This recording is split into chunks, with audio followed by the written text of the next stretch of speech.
Hello, how are you? My name is Sammy Squid. I'm in a band called the Squids. I play a two-string guitar, sometimes three. It depends on whether I'm acoustic or electric. I formed the band in 2004. I also play drums. And I'm also in a band called Sammy Squids Fla. So when we're not the Squids, we're the Fla. Where you from? Oh, where am I from? I'm I'm from Minobia. I'm Minobian, but the country is called Minob. No, I'm actually from. It's breaking the ice. Hamilton, Ontario.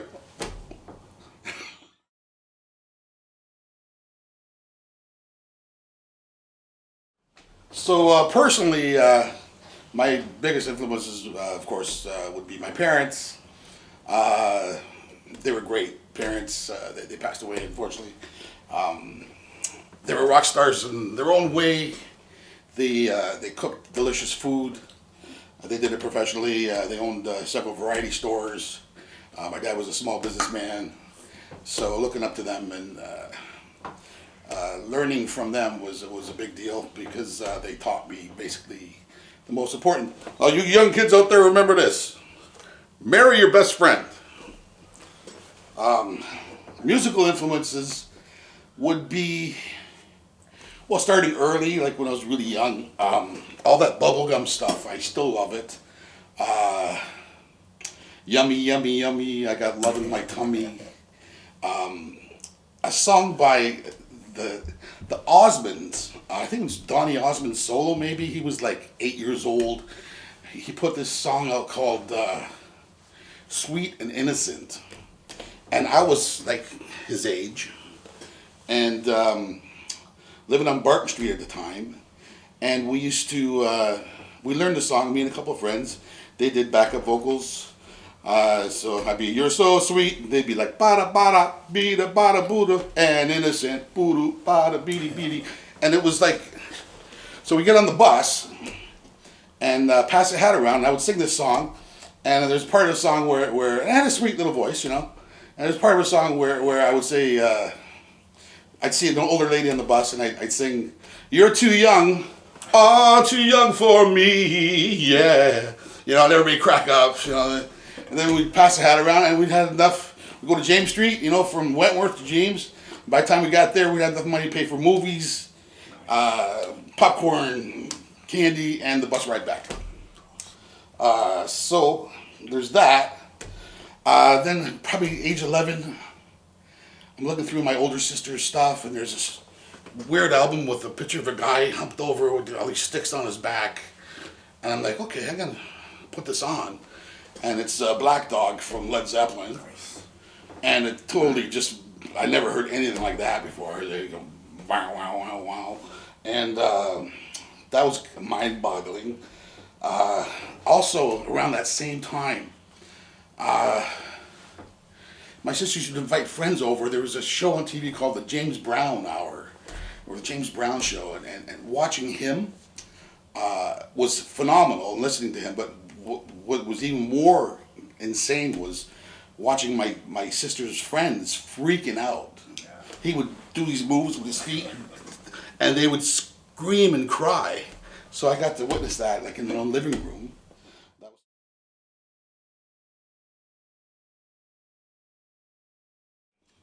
Okay.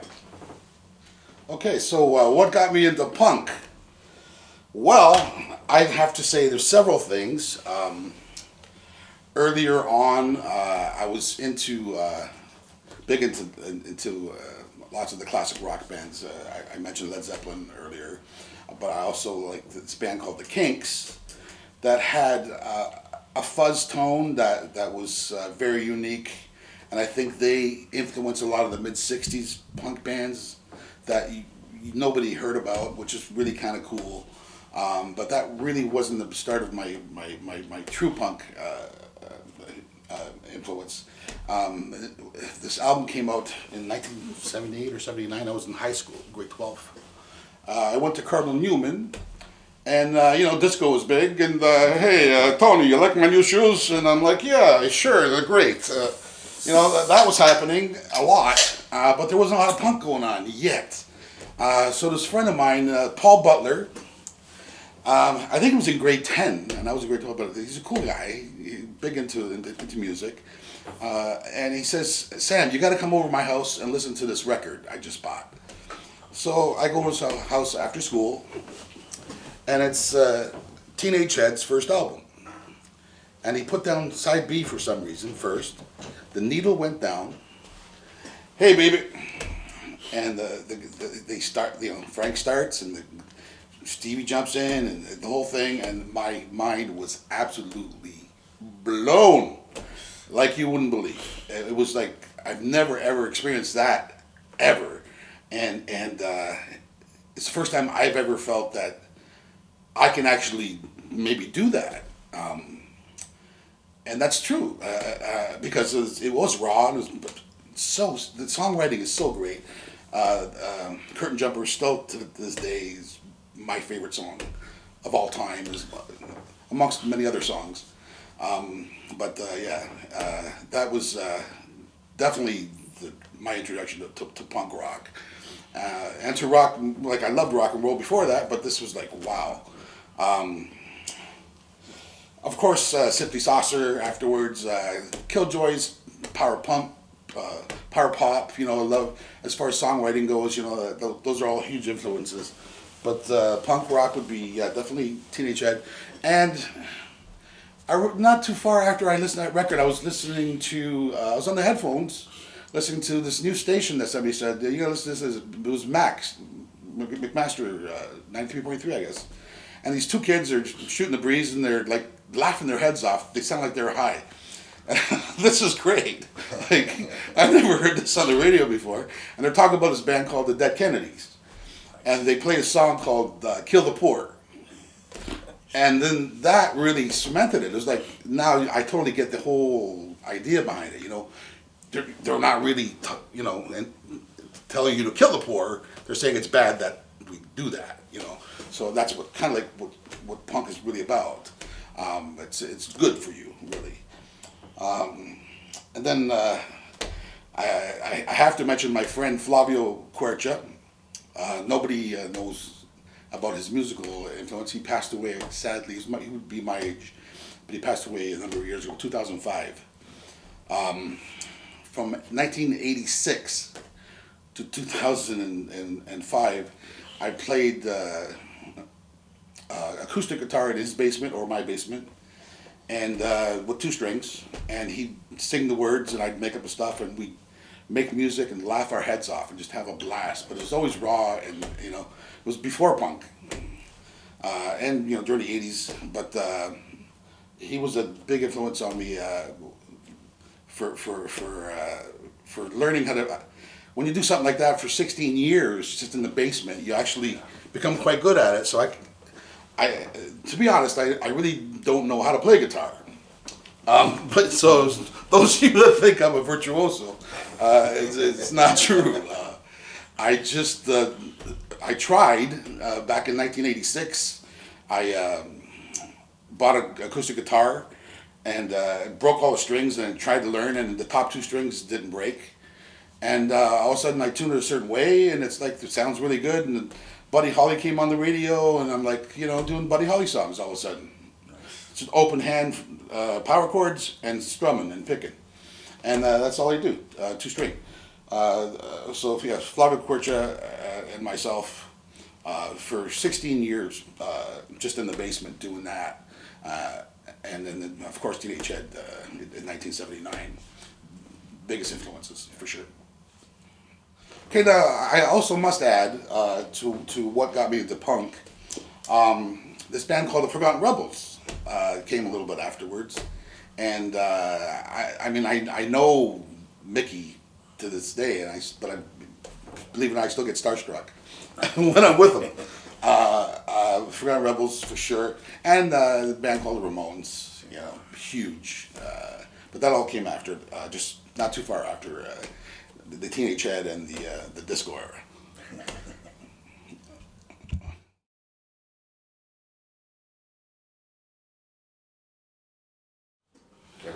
Okay, my first concert was the Sicilian Puppet Show at the Rockabate's Club. Yes. Not really rock and roll, but it was fun. Actually, my first concert, I believe I was 13, 14 years old, and my brother-in-law, Spooner, snuck me into the Queen's Hotel because he knew the guy running the place. And it was this guy named King Biscuit Boy.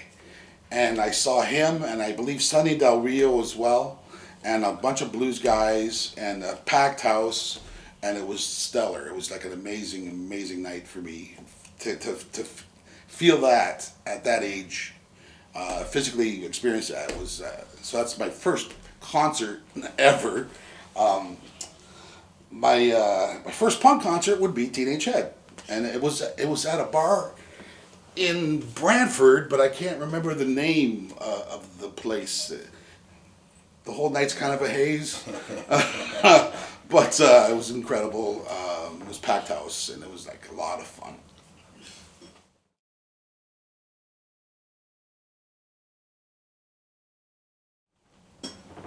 Okay, some of my favorite shows.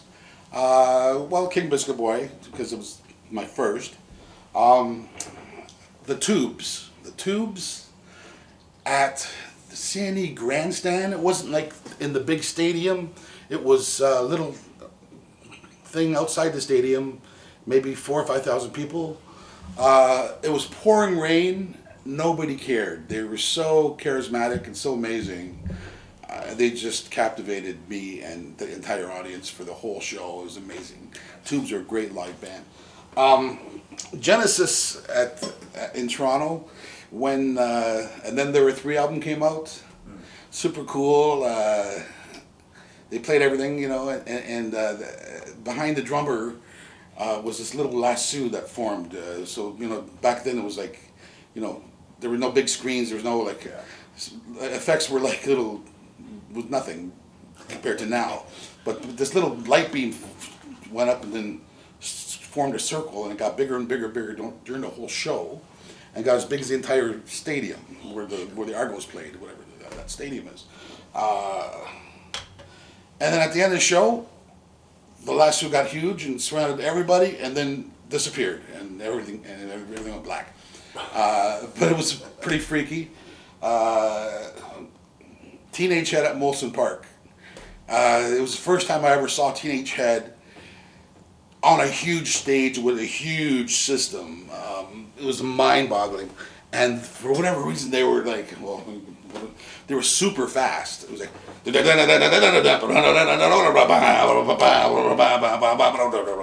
was like, holy cow, and everybody just went crazy. They were on in the daytime, so it was like a big concert with all these bands. Molson Park, I can't remember what is something. It was Molson Park. I can't remember what it was. There's a series of events that they held, and they were included in one of those. I think the Tragically Hip might have headlined at that concert. I'm not 100% sure, but yeah, that was phenomenal to see them. Like after seeing them for so many years in smaller clubs, some bigger clubs too, but then and seeing them some outdoor events, but this was like, you know, whatever, 15,000 people and just gigantic stacked music. So that was phenomenal.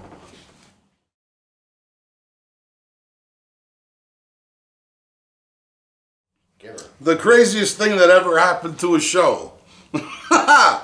Let me think. Okay. My son Vincent, I brought him to Bulldogs game. He was very little. And Teenage Head played after the show. They played outside on this stage, about 2.5 feet off the ground. So he had all these people and families around the stage. And Teenage Head's playing. It was fantastic. And like my little kid's seeing Teenage Head for the first time, and this is so cool. And Frank decides to invite the kids up on the stage. And so he grabs the first one and the second one, then everybody. So it's like 30, 35 kids now jumping to that shake with the band. And there's giant, I think it's Marshalls, and behind the band, and one of them starts to shake, wobble, and the stage is like 2.5 feet off the ground, and it was like a Austin Powers movie or something. It was like literally like a lady pushing a buggy with a little kid in the buggy, walking directly under where this gigantic amp's about to crush them to death. So, in that split moment, I'm torn between: do I keep my eye on my son who's jumping on the stage with Teenage Head? Because when big crowds, when you don't want, if you're a parent, you know this. When you lose your kid in a crowd, it's hectic. You lose your mind for a moment until you see them. And so I'm like, my kid, save the kid and the lady. My kid, so before I had a chance to act or even decide what I was going to do, it happened so fast.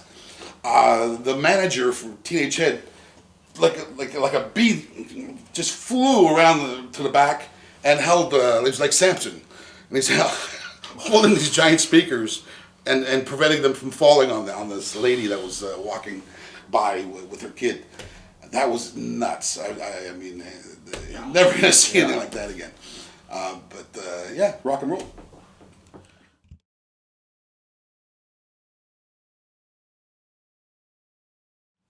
Okay, a rundown of my past and current bands. There's not a lot, but when I was in high school, we formed this little band. We did one show. We were called the Landlords. It was after I got into punk, so we did the Kinks all day and all the night. But we punked it out and did like a 10-minute version of it. People then at that school, Colonel Newman, back in '79. Not a lot of punks, but a lot of hey, you like my new cross? So what we did was we put a big giant paper screen across the stage, and we were behind the screen, and then we shut off all lights in the gymnasium. Gym was packed, and everybody's watching the screen of these kids bouncing around on these balls, beach balls with the handles, in slow motion. And our drummer's just doing this little kind of riff to this. People watching this for like 3 minutes. Like, what the hell is this, right? And there's a part where they show this girl's face close up, and she blows a kiss, and her hands go like this. And as her hands open up, we smash through the screen. We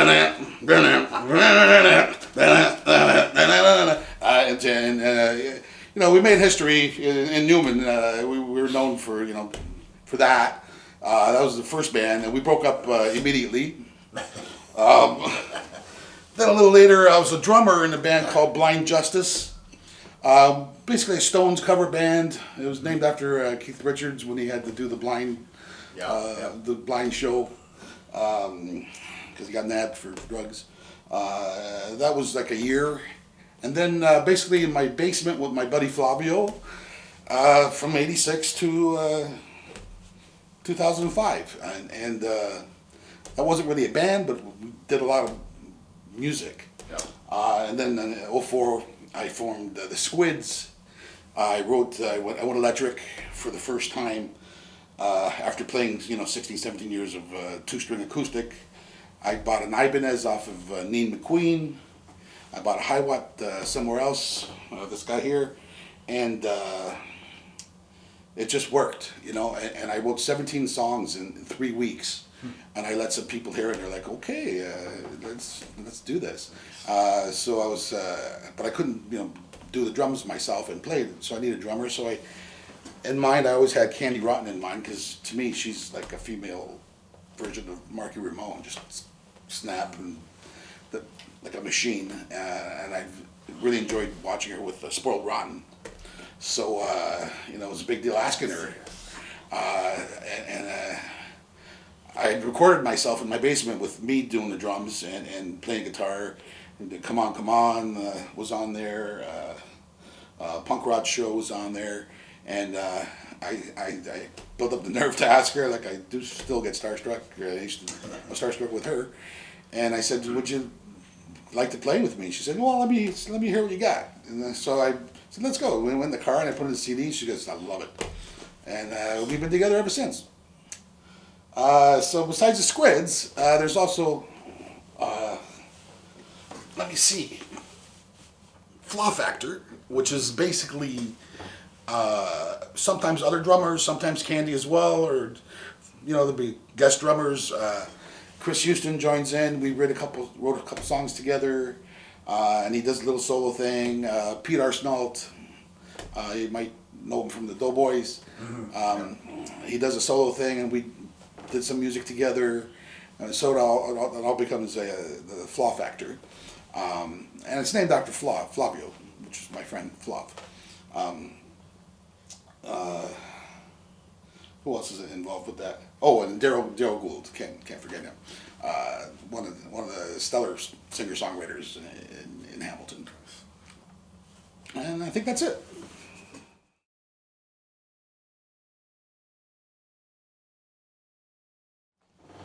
What do I like the most? I'd say just basically recognition, being known as an artist.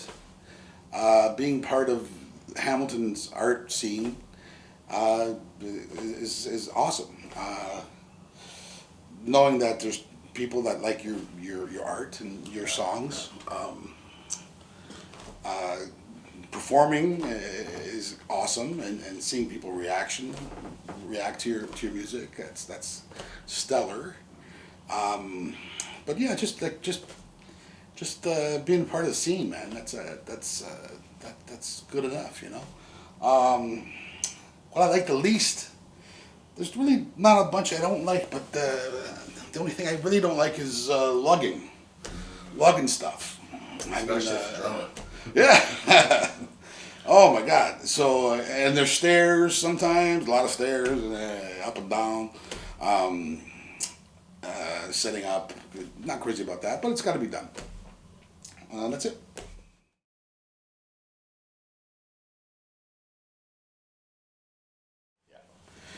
My favorite food, of course, would be McDonald's. What? No. Yeah, so my favorite food would be my food. I'm not gonna put any plugs in on my little business called Vincent's Catering, or Sammy Squid Kitchen, or Do-Up Diner at your doorstep. Do it. But yeah, I love Italian food. I love cooking it. I learned from my mother. She was incredible. How incredible was she? I'll tell you. This actually happened. The Archbishop from Sicily came to Canada and visited the West Coast and Toronto and some places, and I know that for a fact when they went to Toronto, they ate at this fancy restaurant called Fenton's. Now, when they ate in Hamilton, they ate at my parents' house. Wow. It's true. It's mind-boggling, really. Entourage. I was living at home with my parents at the time. My job was to make sure that everybody's glass was full of wine. My mom cooked this feast, but because she was known even in the old country, and here stellar reputation with banquets and so forth. But my favorite food, really, if I'm going to dine out, would be Chinese and Middle Eastern. Basically stuff I don't make, but it's delicious. The Middle Eastern cuisine can make vegetable dishes taste so wholesome and hearty. That's what I love about it. And that would be it.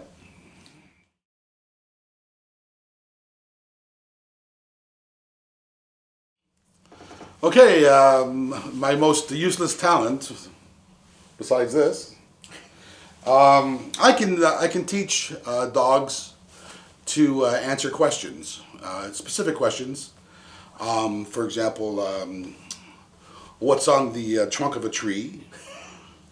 And they answer in dog, of course. What's on top of a house? What does sandpaper feel like? There's a whole bunch of them, but there's that, and I also teach them basic mathematics. What's 1 plus 2? and they'll bark 3 times. That's about it. All right, yes, it was a blast. I'd like to say big thanks to Steve Reniewick.